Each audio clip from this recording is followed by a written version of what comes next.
Oh, man. While We Sing by Kirk Franklin, Rickey Smiley Morning Show. Ladies and gentlemen, we got the senior pastor of Mount Zion Missionary Baptist Church, Nashville, Tennessee, the one and only Bishop Joseph Walker on with us this morning. Bishop, good morning, man. Good morning, Ricky, and good morning to everybody. Top of the week to everybody. And, of course, what a powerful, powerful song, The Reason Why I Sing. And that's what I want to encourage you with today, because I want you to understand there's power in your story. Everybody has a story, and people oftentimes don't understand the power of your story because they get caught up in your glory. And whether they hit on your glory or not, the reality is that it is all rooted in your story. Revelation chapter 12 and verse 11 says that we overcome by the blood of the Lamb and by the word of our testimony. And the reason why the enemy loves to keep you in isolation and to keep you mute and quiet, because if you open up your mouth and tell your story, somebody's going to be blessed as a result of what you share. I got this Waze app in my car, and, man, I'm tripping one day because I'm driving down the street, and the Waze app is telling me, hey, pothole up ahead, car on the side of the road up ahead. And I'm wondering, how do they know to tell me what exactly is up ahead? Well, I realized on the Waze app, people ahead of me had to report what was happening on the road so that people behind them would know what to anticipate. And then it hit me. When I got up to the very thing they reported, then it gave me a question. The question was, is it still there? And I had a responsibility not to be selfish because I just benefited from what somebody ahead of me told me. So I had to hit yes or no so the people behind me would at least know if it was still there. Here's my question to you. God made a way for you and brought you out. Is God still there? You in the hospital sick and God healed your body. Is God still there? You got a responsibility to tell your story, because when you tell your story, people will understand the reason why you sing. So open up your mouth and share the goodness of the Lord so somebody else behind you will be blessed. That's a good word right there, Bishop Walker. Let everybody know how you can be reached and how they can follow all of your sermons on YouTube. Hey, thank you, Ricky. Well, if you go on YouTube, all you got to do is put in Mount Zion Nashville, Mount Zion Nashville. You can follow me on Instagram at Joseph Walker 3. That's Joseph Walker 3. And when you follow me, let me know you are listening to the Rickey Smiley Morning Show. There it is, y'all. Hey, love you, man. Appreciate that word this morning. Love you too, Ricky. News headlines, entertainment, sports. It's the front page on the Rickey Smiley Morning Show. All right, y'all, 23 minutes after the hour, y'all got your front page right here. Good morning. Good morning, Ricky. Good morning, everybody. I'm your girl, Brat Tat Tat, filling in for Maria Moore, and here is the front page news. The first presidential debate of 2024, the election season, went down last night, and Democrats are sad to be freaking out over Biden's debate performance. At least two Democrats familiar with Biden's condition said that he has a cold, which would explain what he was feeling and how he was performing yesterday. Let me go to something else, because this is not what I'm supposed to be reading right now. Uh-oh. That's how we can go to sports. Well, let me get some of them sports, Ricky. All right, let's go. All right, y'all, sad news to report. Minnesota Vikings rookie cornerback Kyrie Jackson and two of his former high school teammates were killed in an early morning car crash on Saturday in Maryland. Jackson and Isaiah Hazel died at the scene, while Anthony Litton Jr. was pronounced dead at the hospital after a three-car crash. The three were struck by another vehicle that was speeding and changing lanes. Jackson was the fourth-round draft pick by the Vikings in April. He played 2 years at Alabama before finishing his college career with one season at Oregon. Our players are with their families. Our prayers are with their families. In other news, tennis legend Serena Williams reminisced about trying to deposit her first $1 million check from her tennis winnings by going to a drive-through ATM. She explained, so I just went to a drive-through, and the guy was like, I think you need to come inside for this. She called it being one of life's many lessons to learn. I'm Rickey Smiley, and that is what's going on in sports. More Rickey Smiley Morning Show coming up. The hot spot. Drop it like it's hot. Drop it like it's hot. So hot and that's hot. you can catch me at the hot spot.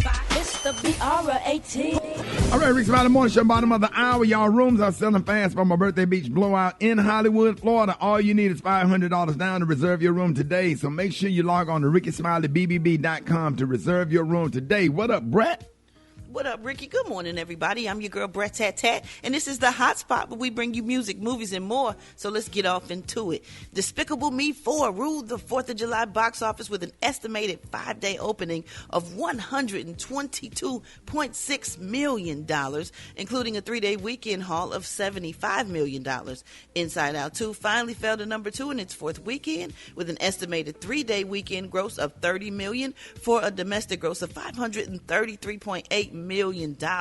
This is the third best showing ever for an animated film in North America. A Quiet Place, day 1, held at number 3 in its second weekend. Maxine placed number 4, and Bad Boys Ride or Die placed at number 5.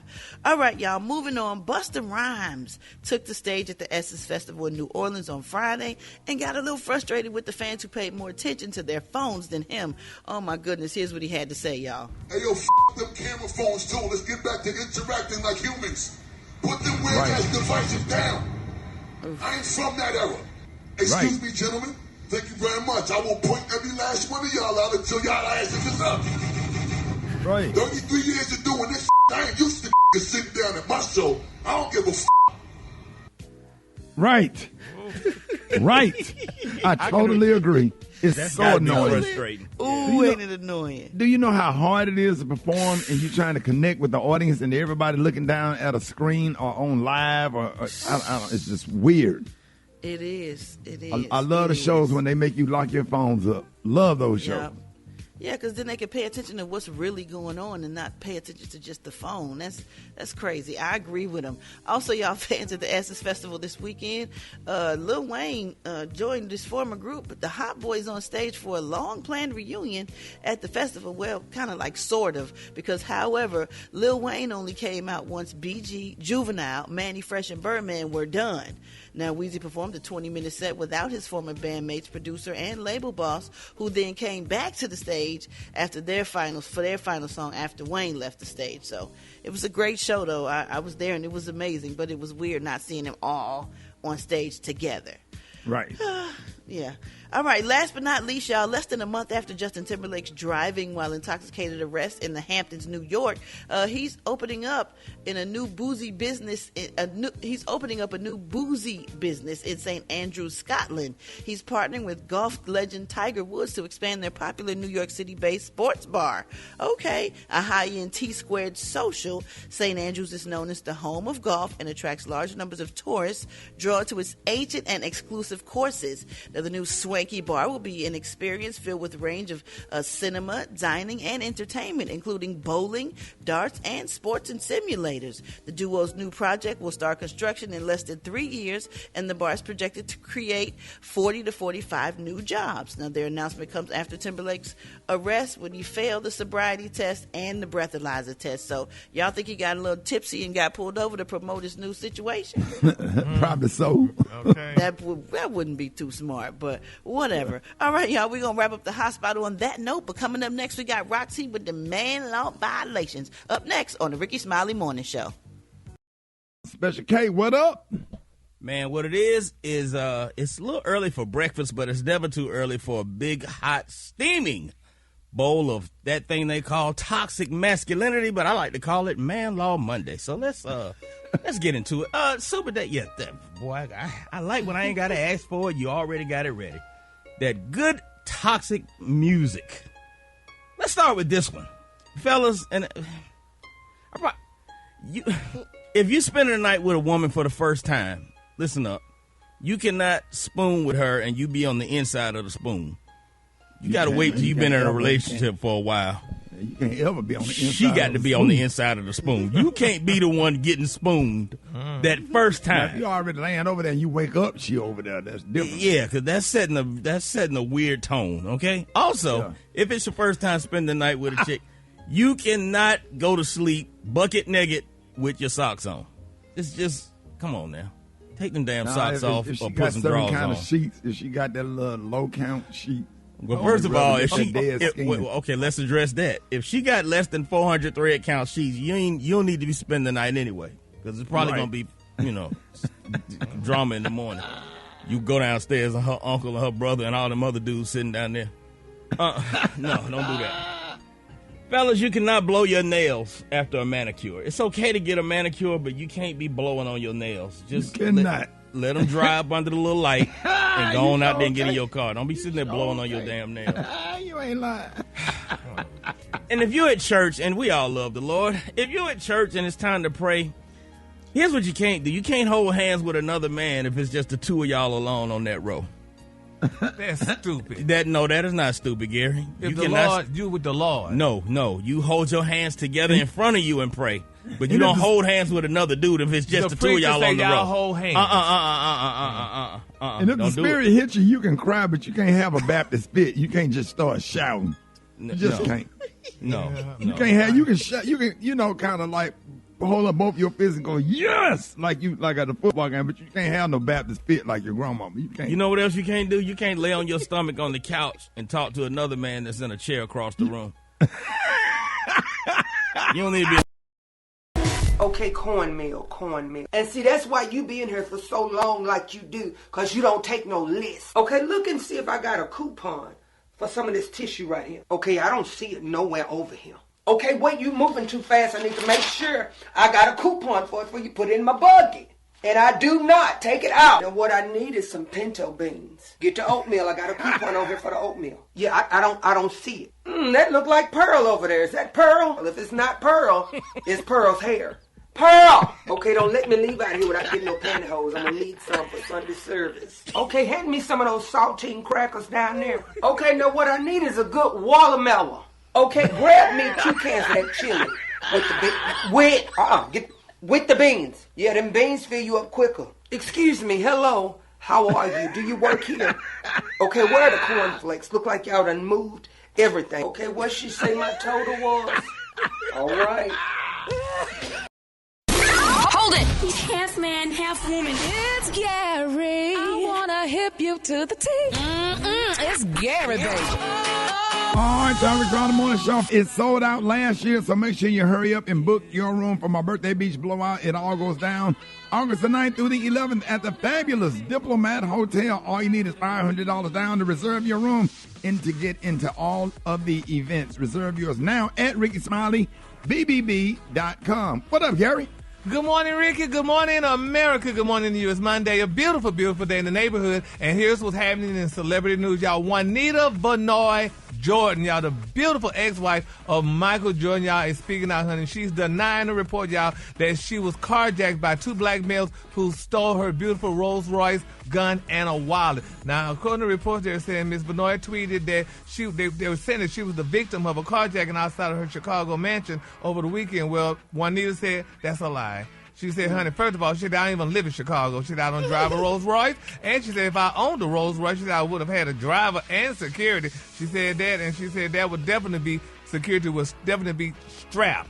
She said that. So she said, honey, people need to stop lying. And she said that definitely wasn't a true story. Which I often wonder, where was Juanita? Because we ain't heard from Juanita hell since her and Michael Jordan divorced. That's the way it's supposed to be. She got her money and she went somewhere and lived her life. Yeah, she changed her last name to Bynum and started preaching last I heard. Rick, hold on. Rick, no. That cannot be confirmed. Okay. But I'm glad that Juanita is still around, honey, because she got her money. She was one of the richest women. She got like over $200 million out of that divorce, which she deserved it. So congratulations to her, and I'm glad she's okay, because I was wondering where was Juanita. All right, moving on in other celebrity news, y'all. Let's continue to pray for the Sanders family. That's Deion Sanders. It's being reported, y'all, that Shiloh Sanders, his son, he's only owed $11 million, y'all, to a single creditor due to a childhood mistake that this child made when he was a child, honey. They're saying that the University of Colorado football player is the son of Deion, and they say now Shiloh is 24 years old, and he owes $11 million for allegedly assaulting and injuring a man when he was only 15 years old when they lived in Dallas, Texas back in 2015. Now, the law allows the civil court, y'all, to hold Shiloh responsible for actions that he allegedly committed when he was a teenager. Now, the court allowed then, y'all, a 40-year-old man to sue then 16-year-old Shiloh in civil court because Shiloh allegedly assaulted the man a year earlier when he was only a measly 15 years old. Now, they're saying, y'all, that Shiloh and his attorney asked a Texas state court, y'all, not to unseal hundreds of pages of Shiloh's juvenile court records, but they said, quote, there is no basis or justification under the Texas state law or under the bankruptcy code or bankruptcy rules, y'all, to unseal such materials relating to when Sanders was a minor, y'all, simply due to Sanders reaching the age of majority, and his attorney wrote that, y'all, in a court filing back in June. What you say? Now, what I'm hearing that it was a fight that this man got into, and the man lost, and then he realized who he was fighting, who beat him up, and he went after Shiloh because he knew Dion had money. What 40-year-old man sues a 15-year-old, and what court allows a judgment against a teenager that can't even rent a car or get an apartment or sign a contract legally? So there's more to that story. Come on. Yeah, it's sad. And they say his name is John Darjan, and he's 48 years old, and he's still trying to collect, y'all, his $11.89 million judgment from Shiloh, y'all. They say Shiloh, honey, is to get the debt. He's trying to get the debt discharged through bankruptcy so he could get a fresh start, y'all, free from the oppressive burdens of his debts, according to his attorney, y'all. So, man, go on. So you still heard from that ass whooping? Yeah, basically. He picked the right one. Boy, that's a lot of money to sue for, too. I mean, yeah, but... And what kind of injury you got that you need $11 million? Come on, now. But I'm surprised the judge would even allow that. But, I guess that's the Texas laws, honey. And then my quick final story, y'all. While we praying, let's continue to pray for Sean Combs, y'all. He fled the West Coast after federal agents raided his beautiful Holmby Hills mansion amid his sexual allegations. Now, they're saying, according to TMZ, they're Diddy, y'all, he's only selling his mansion, y'all, for $70 million. Now, they're saying that the house is located in the exclusive neighborhood of Holmby Hills, which is also home to the Playboy Mansion and to Aaron Spelling's former estate. Now, the house is only 17,000 square foot. It's a European-style mansion that features a movie theater and a swimming pool and a garage, y'all, connected by an underground tunnel to the house, y'all. So that's what he's asking for. They're saying because Diddy wants to move back to Florida. He wants to move to Florida where he can live in peace. And they say he wants to leave the How much LA you want area. for it? He just wants $70 million. They say he only paid $40 million for it. How much can I put down on it? Nah. And this is the good thing about this is what cute though, baby. But I like they said now the off-market listing means, y'all, that the real estate broker will only show the house, baby, to millionaires or billionaires who have access to private listings. Oh, that takes me out of run. Yeah. You better, if you do a comedy club, you better ask for the drinks and the bar. Yeah, the bar, drinks, the bar, the lease, the bar, the door, everything. Parking lot, right? Bathroom man tips, T-shirts. But isn't that grand? Or they don't just show the house to regular people. They say you got to have money so before you can see that house. That's interesting. I didn't know they could. I thought that was discrimination. Because they don't want people like me going in there just walking around taking pictures. Yeah, What'd you say, Brad? People just gonna come by there to see it because it's his house. Oh, well, you ain't gonna see it unless you got money. Exactly. All right, the color of the day is one of my favorite colors. My color of the day, y'all, is lavender. On the high end, you say lavender, and on the low end, you say beautiful purple. That's your color for today. That's beautiful. Y'all give it up for Gary with the T. Yeah. All right, Rickey Smiley Morning Show got the wake up calls. Get at me 866-9-RICKEY. Here we go. Wake up, wake up, wake up, wake up. It's time to get yourself together. Because he woke you up this morning, slid you in your house shoes, so it would be better. Wake up, wake up, wake up. Encourage each other and be productive. The Rickey Smiley Morning Show, wanna know where you calling from, so come on and tell us and just wake up. Hi, this is Norman from Fort Lauderdale, Florida. Washington, D.C., Maryland. Wake up, wake up, wake up. BBB is on in Fort Lauderdale. Good morning, Rickey Smiley Show. This is Oriane, Crystal, and Kaisa calling from Miami. We want to say hi to all of our family members. Wake up, Miami! Hey. This is Brian from Zebulon, North Carolina, calling to wake up my girls, Brianna and Tamika. Wake up, wake up, wake up. Love y'all. Wake up, wake up. If you listening on your radio. The whole gang of cities tuned in, lock in. What's yours? Because we gon' let them know. Come on, Huntsville, wake up. Chattanooga, wake up. And Shreveport, wake up. Wake up, wake up, wake up. Where you at, Jackson? Wake up. Savannah, wake up. And Charleston, wake up. Wake up, wake up, wake up. All right, Gary, what you got coming up next? Coming up next, I'm going to expand your vocabulary. Yes, I will. That's next on the Rickey Smiley Morning Show. Capital G, capital A, capital O, capital T. B-I-C-T-H. Job. J-O-B.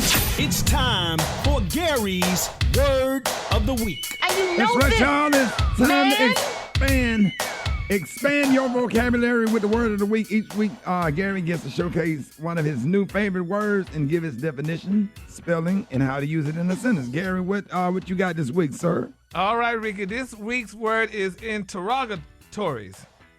All right now. No, he got it. He got it. Hey. Man. I know. This week started off right now. Yeah. And it's a noun. You Ricky, had the word, you just be overthinking. I know. I mean, it got too many R's in it. So, Yeah. but it's You don't pronounce all of them, though. Yeah, interrogatories. It's interrogatories, right? Yeah. That's it. Okay, that's good. Yeah, and it's a noun, and it's spelled INTERROGATORIES. And this is what, and it describes it describes formal questions submitted out to an opposing party to answer. Now, usually it is in a court setting. Now, y'all, I'm gonna give you an example of how you use it in a sentence. Wow, this is beautiful. There are people on this morning show that are quite familiar with interrogatory questions.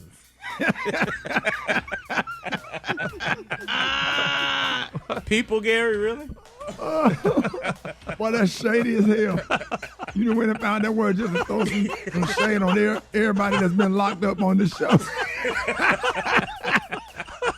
Boy, this is terrible. You got to find some kind of way of it. Jesus knows. But that's all right. They saw it through and they came out bigger and better. Yes, they did. Bigger and better. Tried in the fire, came out as pure gold. Yes, yes.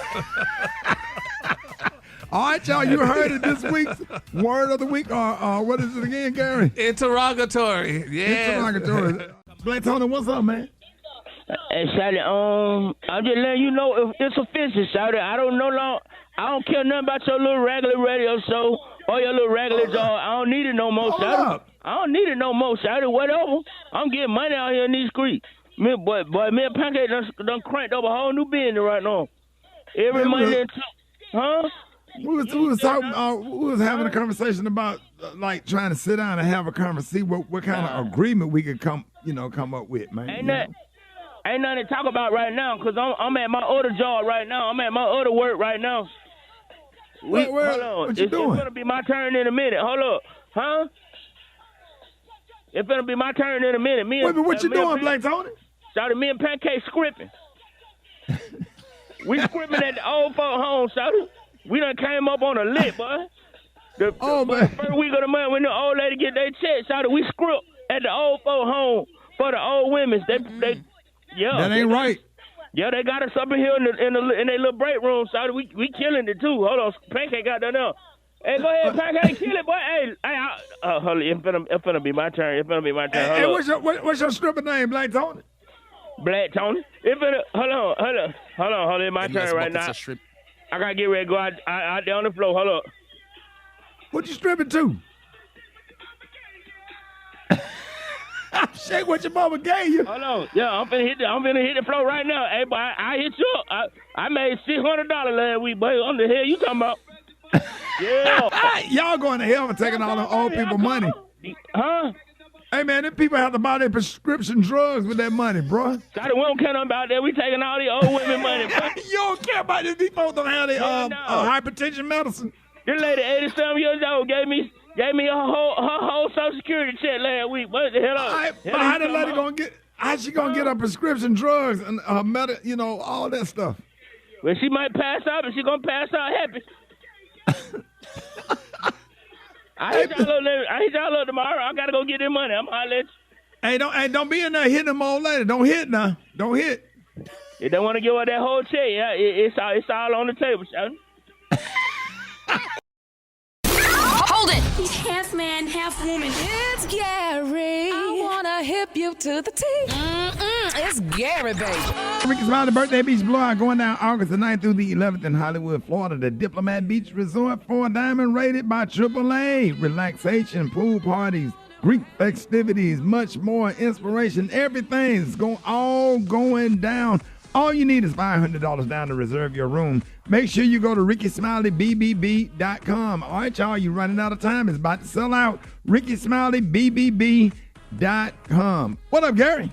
Good morning, Ricky. Good morning, America. Good morning to you. It's Monday, a beautiful day in the neighborhood. And here's what's happening in celebrity news, y'all. They're saying people been hearing whispers, honey, coming from people in the know, y'all, who are suspecting that Serena Williams and her wonderful husband, Mr. Alexis Ohanian, y'all, may be preparing a split. Now, it's rumored, y'all, they're saying that Serena and Alexis have been married, y'all, for the past 7 years and have 2 beautiful children together. Now, they're saying that recently Serena has stopped wearing her beautiful wedding ring. She's been walking by herself. She's been by herself on all the last videos because I follow her. Yeah, and they say the two haven't walking. been spotted She out just in the walking. public lately, Ricky. But they say Serena Williams even, honey, attended the Met Gala, honey, in New York City without him for the first time since the couple was married.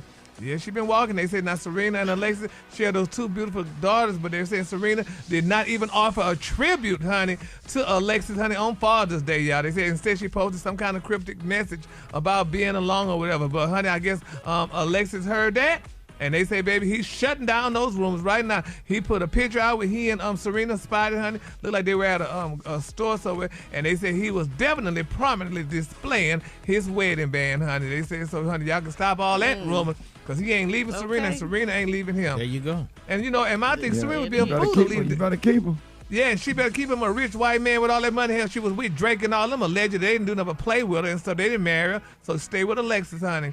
And put your money in the bank, honey. Make it work. And make it work. You go out there and hit them tennis balls. I'm going to scramble you an egg in this cast iron skillet. And a ham with that little bone in the middle. Yeah, make some fluffy ass Aunt Jemima pancakes with some alligator syrup. Mouth gonna be stuck. Yes, Lord. Go out there. You just go out there. Here a bucket of balls. Just go on out there. And you just so she better keep that man like, oh, that's a good man. All right, moving on in other celebrity news, y'all. Former Bachelorette Miss Rachel Lindsay, honey, she ain't got no good man. Now, she's married to a European man, but she found out, honey, her husband was divorcing her baby by a text. He sent this girl a text message. They say Miss Lindsay, honey, found out that Brian Ablasolo, honey, filed for divorce by a text message. Now, recently, they're saying that the former Bachelorette claimed that she discovered, honey, Ablasolo had filed for divorce on January 2nd via text, honey. She said, you know, they had just had a conversation and he didn't do it. She said, in documents obtained by people, they said Miss Lindsay claimed that, honey, she and her husband had a conversation, honey, in her kitchen during which he failed to mention that he had filed for divorce on the same day that he eventually fled the mansion. Now, they're saying approximately 30 minutes after he left the house, he sent her a text message that simply read, hey, I just wanted to let you know, honey, that I officially filed. That's what Miss Lindsay said. She said, though she knew that she and the chiropractor, because he's a chiropractor, who she had met, honey, and got engaged to on the season 21 of The Bachelorette, were separating and would be headed toward divorce. She said that she was shocked to be informed that he had officially filed over a text. Isn't that beautiful, though? People do that. Well, yeah, that's good. European men file by a text. Your ass ain't getting no divorce over no text. Okay. Bet you that. Bet you better go down to that damn courtroom and file them papers properly. I wish you could get a divorce on a text message. That ain't happening. You got to go get you a lawyer and see a judge. My wife texted me, I want a divorce. I said, who this? Right. Play it off. It's cheaper to keep the wrong number. Yeah, Lord. Yeah, but that's rich. Well, she had the money. I mean, we just knew her from the show, but he was a chiropractor. Chiropractors don't really make that much money, I know. So I think maybe she had much more money than he did. But it's just interesting to know that he would, do that. You would think a European man would sit down and gently talk to say, honey, we're not going to make it. And Why you think a European man going to do everything right, Gary? Well, because Leroy done proved us wrong. He done proved me right. So, who hurt you? Ain't nobody hurt me, honey, but I know too many girls that done went through, honey, with Leroy, and he done some crazy stuff, so you would think that Lance would be a little bit better, but he did send a text. Leroy a slave. Leroy can't catch a break with you. At least, well. Why is it always Leroy? Because you know why it's always there. Because Ain't nobody heard of Leroy since the 70s. We got to give you a new name. I mean, at least push it up to Melvin. At least that'll get us in the early 80s. Yeah, Melvin is a good name too. Yeah, Melvin. So now we're gonna use Melvin then, damn it, because Melvin just done so much dirt, honey. So hey, there you got it, damn it. And I'm done. The color today, honey, is one of my favorite colors. My color today, y'all, is lavender. On the high, you say lavender, and on the low, you say beautiful purple. That's your color. Well, we can't catch a break on this show. Cannot. Y'all give it up. Y'all give it up, and Gary with the T. Did you see that post? People are talking. Here's what's trending on the Rickey Smiley Morning Show. Now, nearly a dozen of New York school districts are suing social media giants like Facebook, TikTok, and Snapchat, claiming that the platforms are addictive and dangerous and may cause mental health issues in kids. Yeah, Ricky, the schools say social media has led to serious financial and resource disruptions in their respective districts. They want money to compensate for the cost of hiring mental health professionals, changing professional plans to teach kids about the dangers of social media, and investigating online threats. Now, a California lawyer who represents about 1,000 districts nationwide argues that social media companies are well aware of the harm that they're doing, and they're not trying to stop it. In October, New York Attorney General Letitia James and 32 other state attorney generals filed suit that claimed Meta, Facebook's parent company, purposely installed addictive features on Facebook and Instagram to hook young kids on their products. And joining us this morning is family therapist Dr. Aldewan Tart. Dr. Tart, good morning, first of all. How you doing? Hey, I'm good. Good morning. Happy to have you. Now, Dr. Tart, we know that there are some, some positives with social media, but what are some of the downsides when it comes to our kids? Ricky, I'm going to be honest. I mean, the negatives outweigh the positives. There's really very few positives when it comes to social media, and you're going to find a nationwide trend of social media being outlawed in middle schools and high schools. It's already starting. And they're recommending that kids should not have cell phones until ninth grade and no social media until that time. It is all negative, Ricky. It is almost all negative. And I can give you 6 reasons. One, around 2012 when phones were introduced, remember, we had a play-based childhood. Our childhood was based on play. Today's kids are based on phone-based childhoods, and it's negatively affecting their mental health. In 2012, across the world, we saw a spike in anxiety and depression with children, and it coincides with the start of social media, and it's only gotten worse year by year. Man, now, that's bad. Now, Dr. Todd, I've seen it happen, in my own household, the whole anxiety and depression thing with Instagram and Snapchat and stuff like that. How do parents encourage a healthy balance of reality versus a social media obsession? One, remove cell phones from kids. I know kids are going to go be upset. But what they found is that when they remove these in the middle schools and high schools, like LA Unified has done it, and here in Atlanta, Marietta Schools has done it. I call on all school systems to do it. You're going to find that kids are going to be upset initially, but then they're going to be happier. Here's what it does. For girls, it's an automatic negative effect on self-esteem. You don't believe me? Ask your daughters, do you believe that TikTok and Instagram, so far, are good for self-esteem? It's no. What they found is that by being on social media and comparing themselves to unfair standards of beauty, that the average teen's self-esteem, especially girls, goes down by being on social media. We also see attention loss. We see kids that cannot pay attention, and you all seen it, right? Kids can go in a room, they can't even make eye contact with you. Here's why. At all. Because kids are now focusing on branding. What I mean is that they focus on what they post. They focus on what people are going to say about what they post. And you'll find kids won't even post pictures. They won't give a speech. They won't say anything because they're worried about the mean things that people say on social media, but they don't know the difference in reality. So when they walk in a room, they don't make eye contact. They have their lops over their eyes. You know, they stick to their phone even though everyone at the family reunion is talking because of social media has made them so insecure. It is bad. So, Dr. Todd, I have. Go ahead, Gary. I have 2 things, Dr. Todd. First of all, can you even attempt to put an age requirement on social media? And if parents take those phones from the kids, isn't that some type of child abuse? Man, No, please. no, absolutely not. Absolutely not. I mean, matter of fact, no they're damn going to. phones. Yeah, They're going to man. They're going to man. You can't have it in schools. First of all, teachers are like they don't want to talk. They can't teach kids who are not paying attention, kids who are depressed, kids who are anxious. Middle schools and high schools, you're going to find it this year, are not going to have cell phones. They're going to have to give them when they first walk in the building. Also, what we know is the sleep deprivation. See, the phones at night. See, kids are not getting adequate sleep because the average kid goes to sleep with their phone and they're going to sleep. That's what's causing the depression and anxiety. Kids are not getting enough sleep. And the average age that they're recommending is like if your kids are like 12 and below and you're giving your kids social media, you are harming them. And this is not me talking. This is coming from a book called The Anxious Generation. The author's name is Jonathan Haidt. He's the one that's pushing this movement and why New York is doing this. All right, look at the book, The Anxious Generation. Any parent who cares about their child, you should read that book by Jonathan Haidt and Haidt, and you're going to see why we have to pull our kids off of social media. Hell, adults too. You ever be sitting down talking to a family member at the kitchen table, and when you start talking, they look into a phone and start scrolling with their thumb? I immediately stopped talking, and I just stare at them.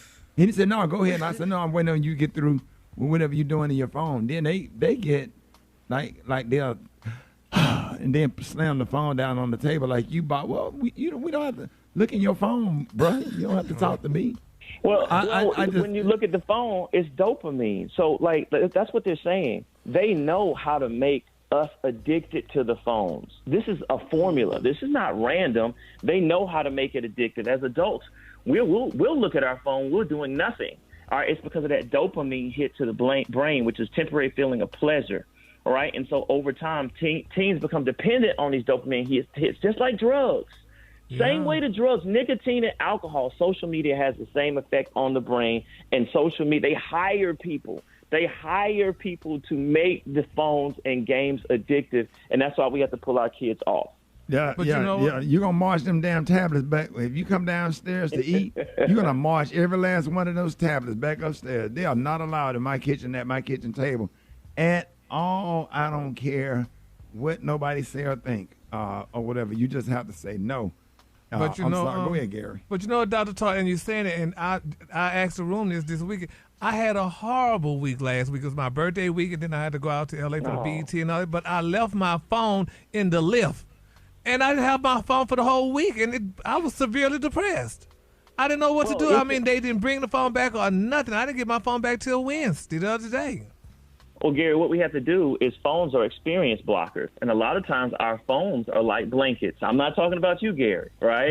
But when we're able to put the phone away and actually experience one another, it makes us happier. It makes us have friends in real life. It helps us to connect. Now, a lot of people have anxiety. It's kind of like leaving your keys when you lose your phone because you want to be connected. But we need to make sure that we power down our phones so that we can walk into a room and connect with each other deeply. This is not only affecting, kids, this is affecting marriages and relationships, even work environments where your phones, people would rather have Zoom meetings than sit down face to face and figure out how we're going to run this company, this business, or this family.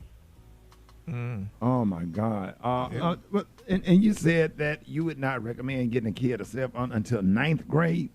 12. That is not my recommendation. That is the recommendation of the psychologists who study this. They found that kids that don't have these cell phones are happier. The one thing that they're saying is stopping is that you have to get all of their kids, all the friends off of social media because kids feel left out. And that's why middle schools and high schools are doing this.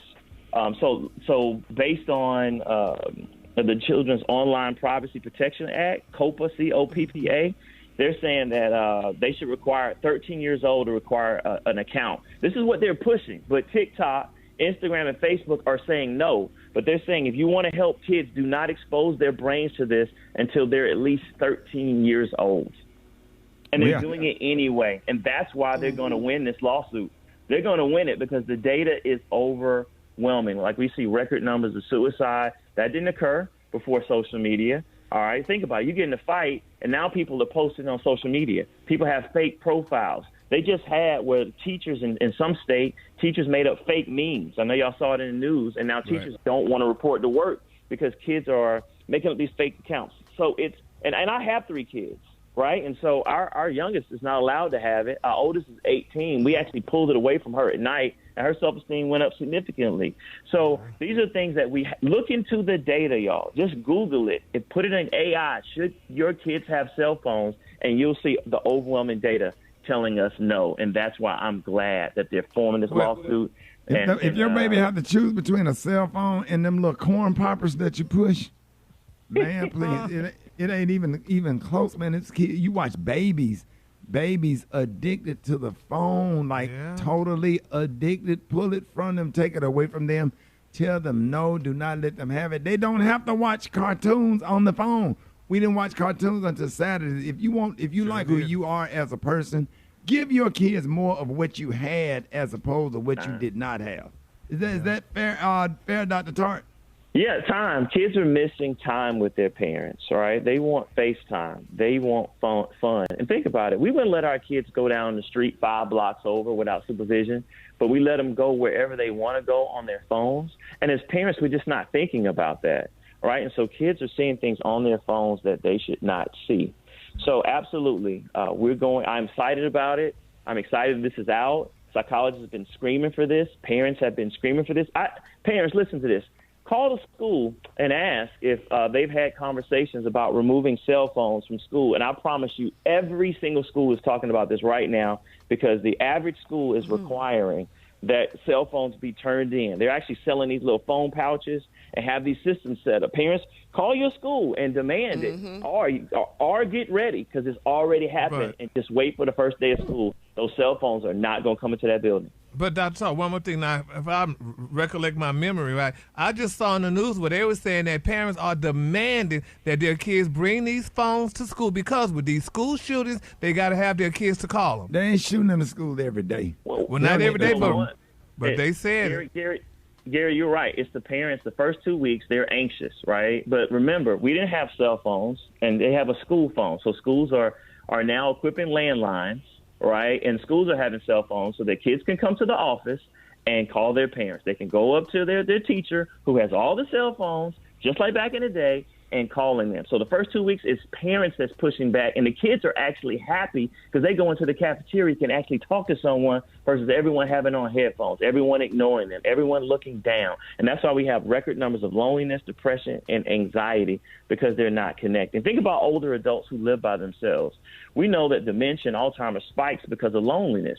Well, guess what's happening with our kids? If you sit down and you ask kids, do you have a lot of friends? The average kid is going to say no. Why? Because everyone's in their cell phones. And what high schools are seeing is the minute they're removing these cell phones, kids are actually engaging and making more friends in middle school and high school and are happier. And counselors are saying there's less referrals. So we have to do this if we care about our kids.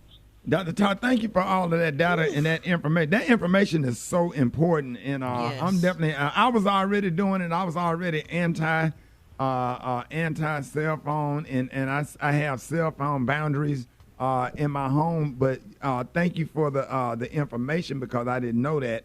And if anybody want to follow you, Dr. Tart, before we bring on Jeff Johnson, let everybody know how they can follow you. Hey, just go to my website, drtart.com. That's drtart.com, or simply follow me on Instagram, adults, at drtart, at drtart. Hey, Dr. Tart, can you gather some more intelligence and then let our next conversation be about how cell phone is affecting adults and the just the addiction that grown people have with cell phones? Let's talk about some of that data because that also damages relationships and give a lot of anxiety and affecting adults in the community. So I think that should be our next conversation now, and we look forward to it. Would that be cool? Absolutely. I love to do that. I'm ready when you are. There it is, y'all. The one and only Dr. Tart, Rickey Smiley Morning Show. All right, Rickey Smiley Morning Show. Hey, Jeff Johnson got 3 things you need to know. What up, Jeff? What up, brother? How you feeling this morning? Man, blessed and highly favored, man. God is good all the time. Just thankful to be alive, Jeff. Indeed. And with that, man, even before I get started, listen, there's so much happening, man, and I'm really interested, especially for you to weigh in on your thoughts, man. I mean, there's heavy conversation about whether or not President Biden should stay in this race. I saw a piece by Van Jones talking about no matter what, we're going to ride with Kamala Harris. The Dems are in a really interesting place. And I don't know, man. We talk a lot sometimes about them seeming weak. And I don't know if that is the case that we're seeing now, but they've got a real challenge on how they decide to move forward when there are tons of calls for the president to step aside. There are issues where he's being called to have a formal evaluation. Like, where are y'all at on this? Well, go ahead, Kay. Oh, go ahead. Here's my thing. It's easy to say that Biden needs to step out of the race, but the reality is that if he steps out of the race, he would also have to step out of the presidency, because how can you say that he's not able to run, but he's still able to do the job for the remainder of his term? Well, yeah, he hasn't been labeled unfit, and so I think that's a good question, right? If there's some form of medical evaluation that rules him unfit, that's something different. So he could decide not to run and still still walk out his term, as long as he's not viewed medically or in some other form unfit to be president. The issue that I have, Jeff, is democracy is on the line. And you're talking about we're not running against George W. Bush. We're running against Donald Trump, who was pulling this country into a dictatorship. And it's all on the line. And you're looking at 3 United States Supreme Court justices could possibly be in the next pick of the presidency. And, he's fragile. He's moving around. And I'm going to tell you, Americans just don't vote on the issues. When Bush versus Gore, the question was, who are you most likely to go out and have a beer with? You understand that right there? When you're looking at that, and you're looking at Trump attacking him in the debate, and President Biden not able to, to articulate or whatever, that stuff is important, and it ain't about how he, runs the country. It's just about him running, it's the optics. The optics in his campaign and selling himself to Americans. So, and if that was me, look how Ruth. I know it's not a good analogy, a good example, but Ruth Bader Ginsburg, she didn't step aside, and she died while she was in office, and her seat was filled by somebody that now you got a United States Supreme Court that is just freaking overturning everything. They won't even let Donald Trump. And beyond that, Rick, I mean, I don't know if people think this is some sort of kind of myth, but Project 2025 is real. Absolutely. And if you're confused about that, this is about eliminating the Department of Education, using public funds for private religious schools, encouraging Christian, and we're already seeing that, dismantling civil rights, DI, we're seeing that, eliminating no-fault divorces. I mean, when you read the list of the policy positions that exist in Project 2025, you got to be clear about what you really want the future of this country to be. And if you think within Project 2025 there is some form of representation for black folks, I don't care what kind of black person you are. Thank you. Unless you are a Christian fundamentalist, it ain't talking to you. And so, I've always said I wasn't excited about Biden. I'm terrified by Project 2025. Right. And so this is the Democrats are going to have to make a real decision, because they've got to be united. I think they got to be united going into the convention, let alone coming out of the convention, because they don't have the strength and the momentum not to. And I'm just not sure how that happens, Kay. I've never seen anything like this before, and I don't think the country has either. And so for us to pretend like anything about this is normal and we should feel comfortable about it, we should not. Right. So listen, we got to talk about this more. You want me to bring you on the other side, Jeff? I can. Yeah, if you got the time, stand by. I'm with you.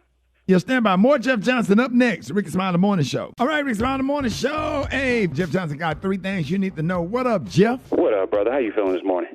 Man, blessed and highly favored, man. God is good all the time. Just thankful to be alive, Jeff. Indeed.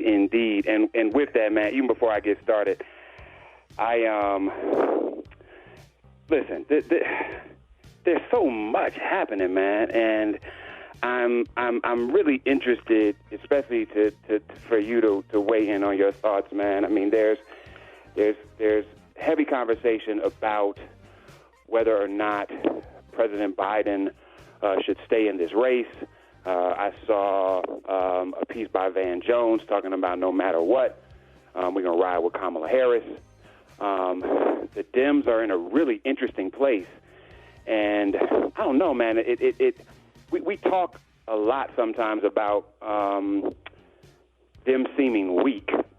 And I don't know if that is the case that we're seeing now, but they've got a real challenge on how they decide to move forward when there are tons of calls for the president to step aside. There are issues where he's being called to have a formal evaluation.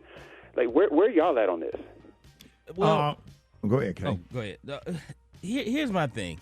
It's easy to say that Biden needs to step out of the race, but the reality is that if he steps out of the race, he would also have to step out of the presidency, because how can you say that he's not able to run, but he's still able to do the job for the remainder of his term? Well, yeah, he hasn't been labeled unfit, and so I think that's a good question, right? If there's some form of medical evaluation that rules him unfit, that's something different. So he could decide not to run and still still walk out his term, as long as he's not viewed medically or in some other form unfit to be president. The issue that I have, Jeff, is democracy is on the line. And you're talking about we're not running against George W. Bush. We're running against Donald Trump, who was pulling this country into a dictatorship. And it's all on the line. And you're looking at 3 United States Supreme Court justices could possibly be in the next pick of the presidency. And, he's fragile. He's moving around. And I'm going to tell you, Americans just don't vote on the issues. When Bush versus Gore, the question was, who are you most likely to go out and have a beer with? You understand that right there? When you're looking at that, and you're looking at Trump attacking him in the debate, and President Biden not able to, to articulate or whatever, that stuff is important, and it ain't about how he, runs the country. It's just about him running, it's the optics. The optics in his campaign and selling himself to Americans. So, and if that was me, look how Ruth. I know it's not a good analogy, a good example, but Ruth Bader Ginsburg, she didn't step aside, and she died while she was in office, and her seat was filled by somebody that now you got a United States Supreme Court that is just freaking overturning everything. They won't even let Donald Trump. And beyond that, Rick, I mean, I don't know if people think this is some sort of kind of myth, but Project 2025 is real. Absolutely. And if you're confused about that, this is about eliminating the Department of Education, using public funds for private religious schools, encouraging Christian, and we're already seeing that, dismantling civil rights, DI, we're seeing that, eliminating no-fault divorces. I mean, when you read the list of the policy positions that exist in Project 2025, you got to be clear about what you really want the future of this country to be. And if you think within Project 2025 there is some form of representation for black folks, I don't care what kind of black person you are. Thank you. Unless you are a Christian fundamentalist, it ain't talking to you. And so, I've always said I wasn't excited about Biden. I'm terrified by Project 2025. Right. And so this is the Democrats are going to have to make a real decision because they've got to be united. I think they got to be united going into the convention, let alone coming out of the convention, because they don't have the strength and the momentum not to. And I'm just not sure how that happens, Kay. I've never seen anything like this before, and I don't think the country has either.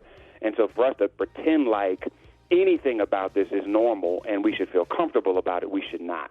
Right. Hey, Jeff, can you, I know that people have been talking about that Plan 2025. Can you speak to that? Because we need to talk about that a lot more because a lot of people don't know what's at stake. So Project 2025 agenda is essentially an extension of not just Trump, but a section of the Republican Party that are very clear about what they want the country to look like, and that's not unusual.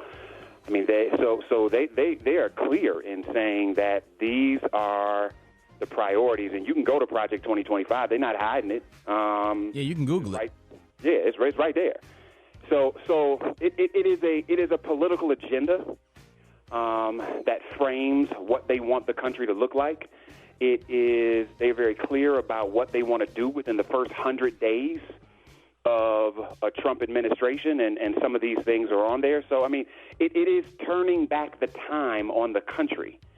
And, this is not just bad for people of color. I just think it's bad for anybody who loves not just democracy, but liberty and freedom.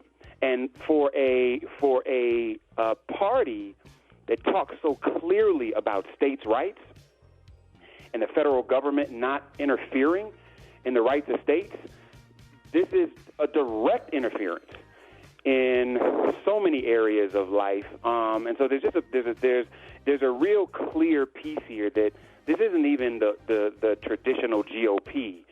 This is a new regime that is calling into place dictatorship. And I think sometimes, and Kay, I think you will agree with me here, we act like this is far-fetched. Right. But it's not. And here, what's crazy is you had France and England where the Labour Party and the left destroyed the right. And so you've got these real interesting political shifts happening in other parts of the world, but we got this insanity. And so, we're going to talk more about this, and I want to make sure that on Friday I want to go a little bit deeper into the process of what happens and how this piece is selected. So we'll talk more about that. I appreciate y'all letting me on the other side. And before I get out of here, I just want to say a big shout-out to Madonna Jackson. You took care of me at the Dallas airport. I appreciate you, celebrate you. You're doing an amazing job. Y'all, love you. Absolutely. Talk to you on Friday. On Thursday. Absolutely, y'all. I appreciate you, Jeff. Finance, wealth, and growth.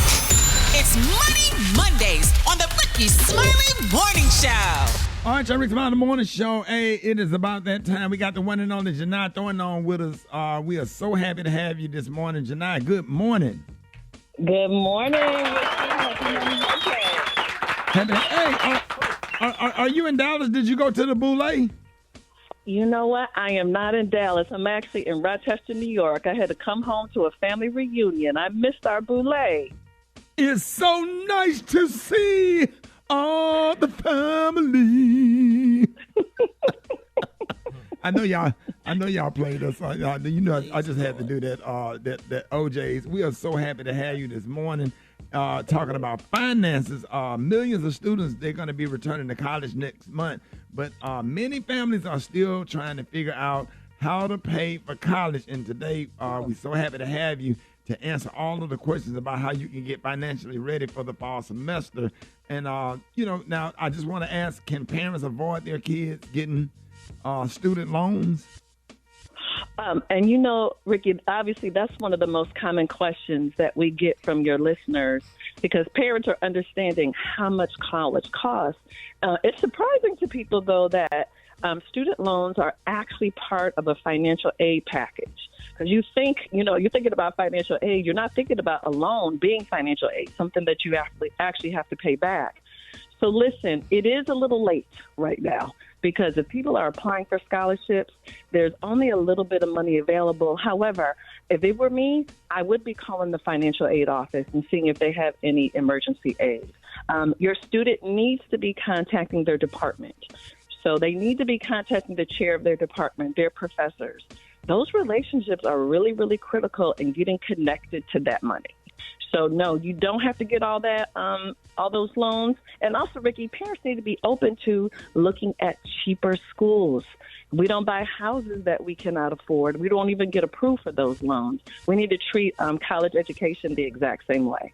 Okay, Janai, so Brittany from Flint said she won't be able to return to college because her family had enough money to help her get through her first year, but she doesn't have enough money to return. What advice do you have for her? Brad, this is a common issue because a lot of times when our kids go to school, we're not taking that financial commitment and multiplying that by 4 and trying to see if we can fulfill that 4-year commitment. So at this point, I would be doing a couple things. Number one, she needs to be using her time very wisely at home, not just getting a job, but look for a job at a company that actually helps with scholarships, helps children return to school.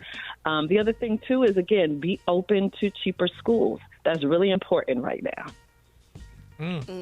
Well, this is interesting now. Diamond from Buffalo, New York. Now, Janai, she said that her family has already decided that their son will start at a junior college to save money and then transfer to another school. So what advice do you have for them about junior or 2-year college? And do they do those hours count? Do those hours count? So, Gary, listen, this is what I would tell Diamond. I think a 2-year school is a really, really, really good idea. However, to Ricky's point, you want to have an idea of where that student is going to be transferring to because you want to make sure that those hours are going to transfer. There's nothing more frustrating. You spent that money, that time, and then those credits don't actually transfer. So have an idea and get that approved from the next institution, the next college that that child may want to attend, just to make sure those hours will transfer over. Yeah, and I want to give a big shout out to Lawson State Junior College. If you fit into exactly what we're talking about, I want y'all to definitely, if you're in the Birmingham area, consider Lawson State Junior College. It is a great school. I have a lot of friends that's on the administration there, and they will take care of you. So make sure you consider that. Now, Ken from Columbia, South Carolina, said that he has 2 kids in college, and he is concerned that they will have problems finding good jobs due to their majors. Now, Janai, what advice do you have for students and parents about how to pick the right major? Ricky, I think this is something that we need to talk a lot more about because my thing is when I'm talking to students all the time, based on the major that you have, the students who've come before you, when they've graduated, where have they gone to work? Who has come to recruit them? And a lot of students can't answer that. So parents, if you're concerned about that, or students, if you're concerned about that, you need to be addressing it now because there's so many students who are graduating who can't find jobs. They could have known that while they were still in school. So please do that research now. And also definitely you want to get connected to that college placement office too, Ricky. That's really important because that's their job to help students find internships, co-ops, and ultimately get full-time employment. Yeah, it would have been nice if Gary with the T would have went to a 4-year university. He wouldn't be on here doing some of the things. That's why we have to do that stretch your vocabulary segment. Gary, what school you went to? I graduated from Northwood University. Now, I went to Texas Southern for 1 semester, but then I went to Northwood. Janai, thank you so much for coming on this. Because I got something, I got something to say that's just so unpopular. It just bothers me, Janae, but I'm going to just go ahead and keep it about this college stuff. It's Janai. Oh, Janai. With all this student loan stuff, we talking about the student loan and we talking about this and that. I had to pay for my own doggone college. I got grants and loans. And when I got out of school, damn it, I had to pay for it myself. All these people, I don't want to give my child no loan. Well, it was much cheaper then, Gary. No, it wasn't no much cheaper. Yes, and I it don't want to was. do Yes, it was. And I don't want to get them a loan. And I don't want little nook to do this. Hell, get a loan and go to school and you just pay for it when you get through. That's how I feel about it. But anyway, that's just me, honey. You say absolutely nothing. Well, listen. Well, yeah, I understand what you're saying, but it is so expensive right now. It was expensive then, honey, when I had to go. But hell, I had to pay for them on. They garnished my wages. Hey, Gary, you still paying on those student loans. Yeah, but it just upsets me. Everybody, I don't want them to go. And I don't want them to have to get no loans and this and that and other. Hell, let them get a loan.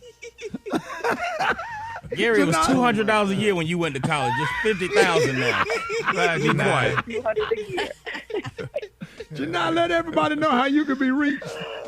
Listen, if you have any more questions about financial aid and scholarships, you can certainly follow me at Janai Thornton. That's JINITHORNTON.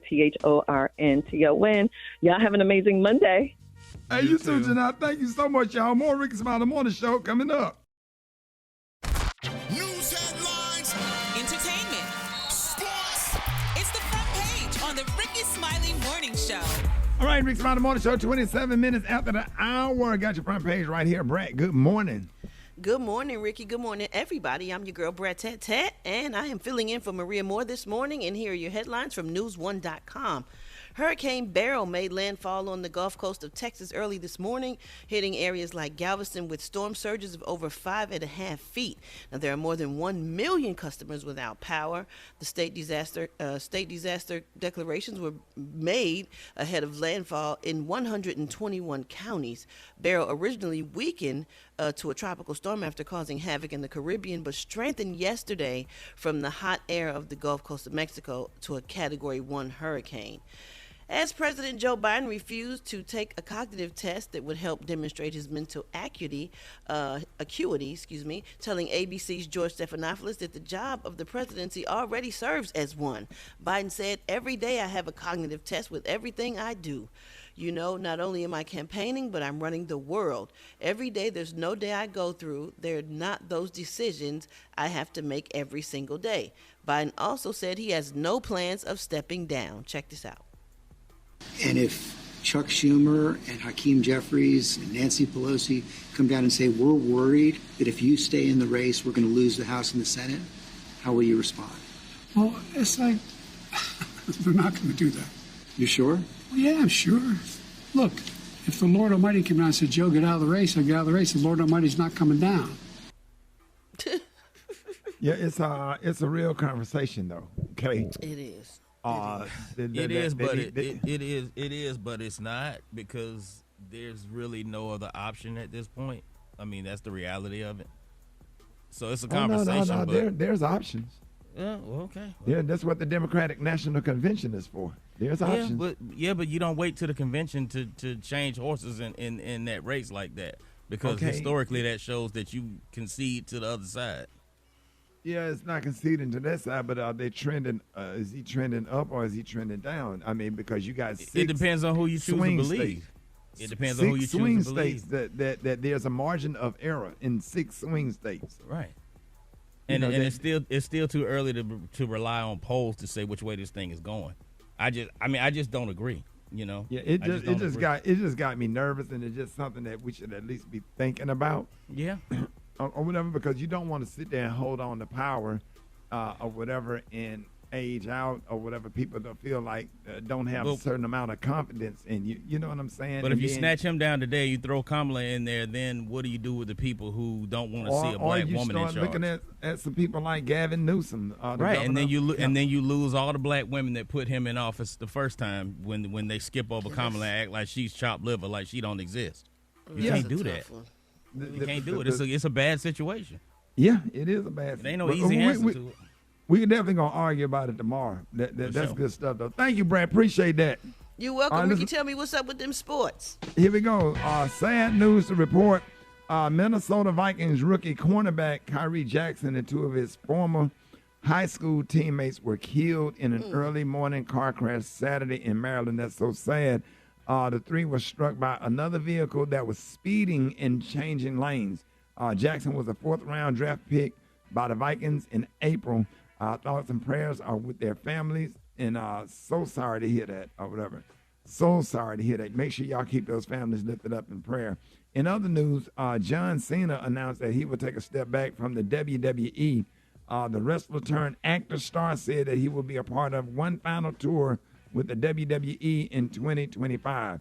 And Orlando Magic forward Franz Wagner has agreed on a 5-year, $224 million rookie contract extension deal. He has had a historic start to his Magic career, joining Shaquille O'Neal, Dwight Howard, and Tracy McGrady in the scoring at least 4,000 points before his 23rd birthday. So I'm Ricky, and that's what's going on in sports. Got that hot spot. Let's go. Got a hot spot. Drop it like it's hot. Drop it like it's hot. So hot and that's hot. You can catch me at the hot spot. It's the BR18.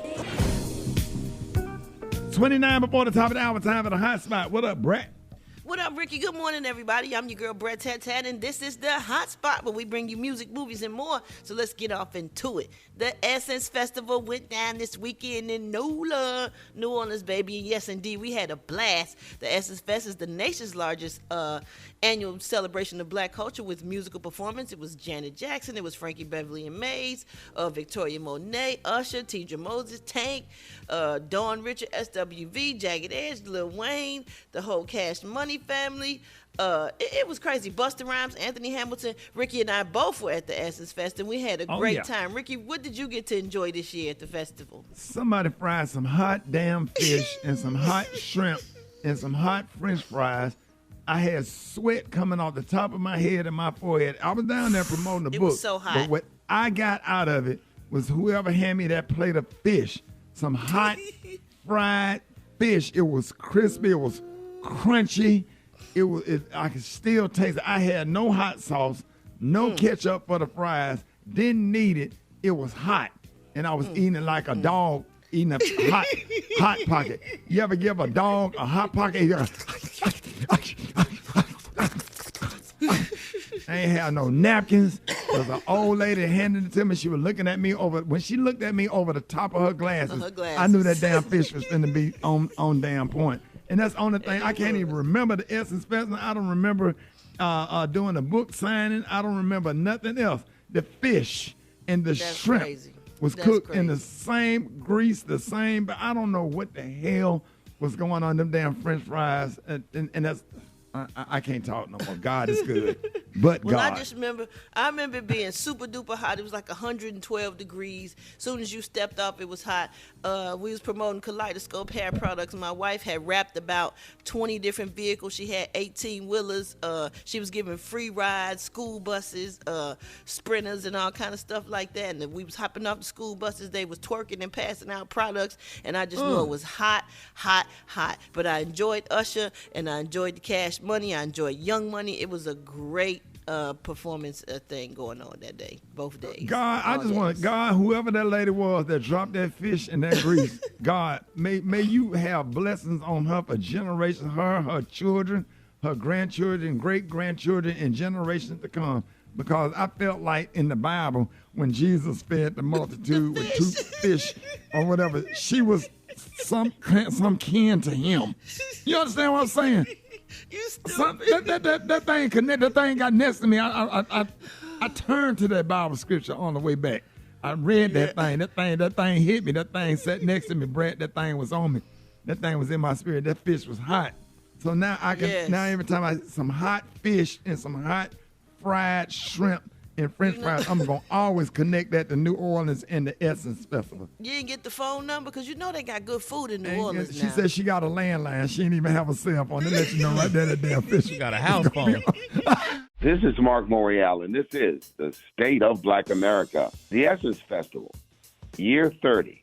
I'm just finishing 3 days of participation in the Essence Festival of Culture in my beloved hometown of New Orleans. And what an event it was. Over 300,000 people, mostly African-American women, participating in a wide variety of events. Music concerts featuring Cash Money, Janet Jackson, Ricky Beverly, and Usher.